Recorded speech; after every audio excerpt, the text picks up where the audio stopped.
What do you think is next, Senator? What are your next steps? Right now, it's these people. It's making sure that these people are safe.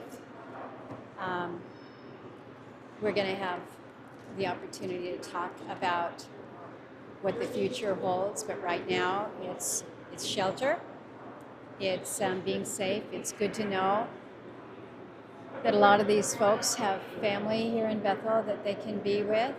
Some people that I've talked to have family in Anchorage that is going to make it easier for them, but just talking with her, she's making sure that everyone safely leaves her village. That responsibility is pretty heartbreaking, and with nobody knowing when they may be able to go back. And you look at what they have with them, it's literally what's on their back. You see some elders who probably haven't been out of their village in maybe decades. It's the present that I'm most worried for, because I think you're still dealing with a lot of people in trauma and shock. But there will be many conversations really about next steps and how we address a reality of increasingly frequent and devastating storms that are hitting the region.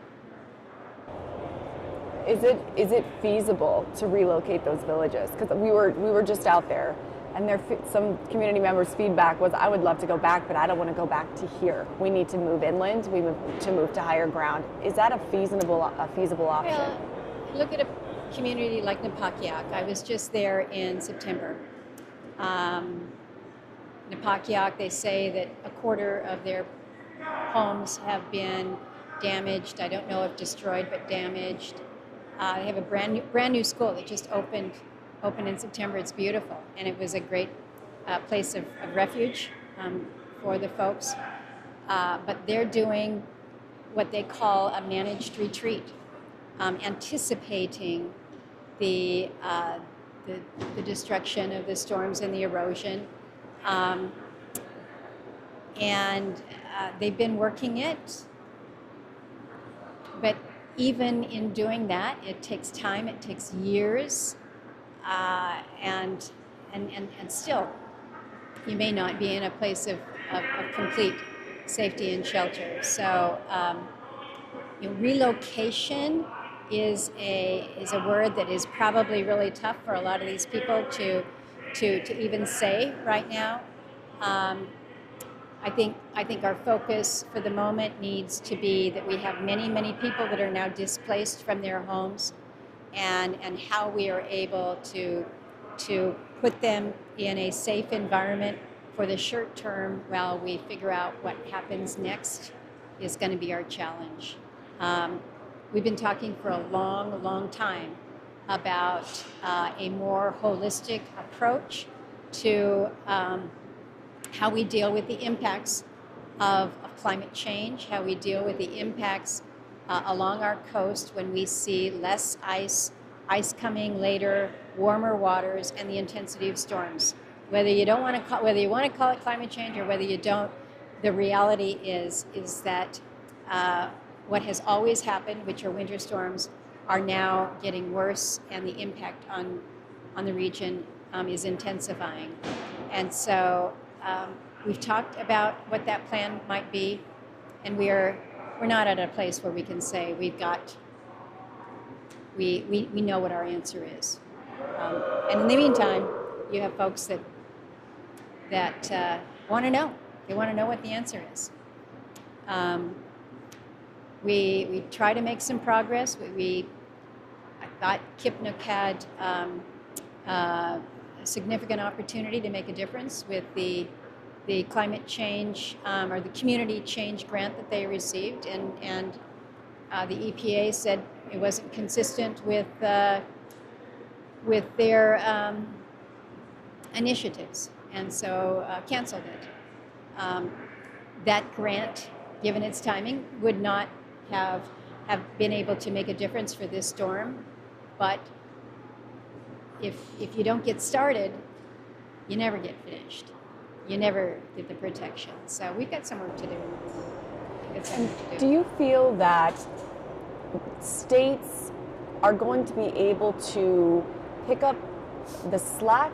Maybe that's not the best. Pick up the difference in disaster support, disaster response in areas where the federal government, based on what the Trump administration has expressed, has begun to roll back some disaster response programming. You know, keep in mind, Alaska is a bit of an island. It is. You go down in the lower 48, and if North Carolina has a flooding disaster, they not only have the support from North Carolina, but they have it from the adjoining states as well. In Alaska, we got us. We got our Alaska Defense Force, we've got our Guard, we've got our Coast Guard. We're very, very grateful for all of it. But you come out to these regions, there's no tax base out here. There is no tax base to put in place a robust response plan, if you will.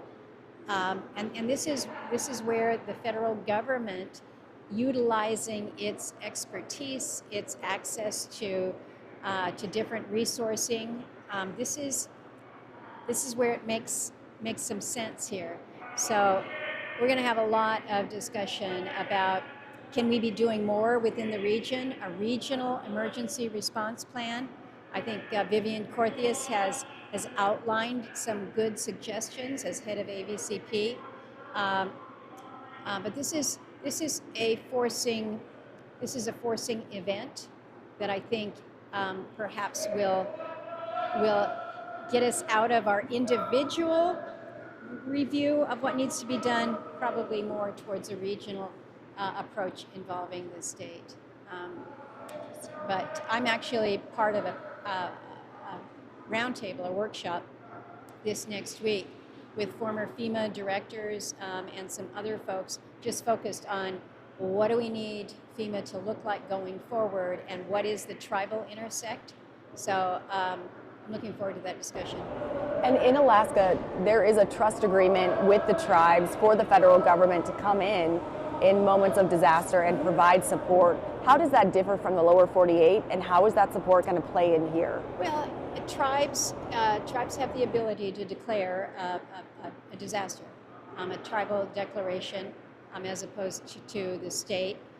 Theoretically, it helps accelerate it, but it doesn't give you access to more resources.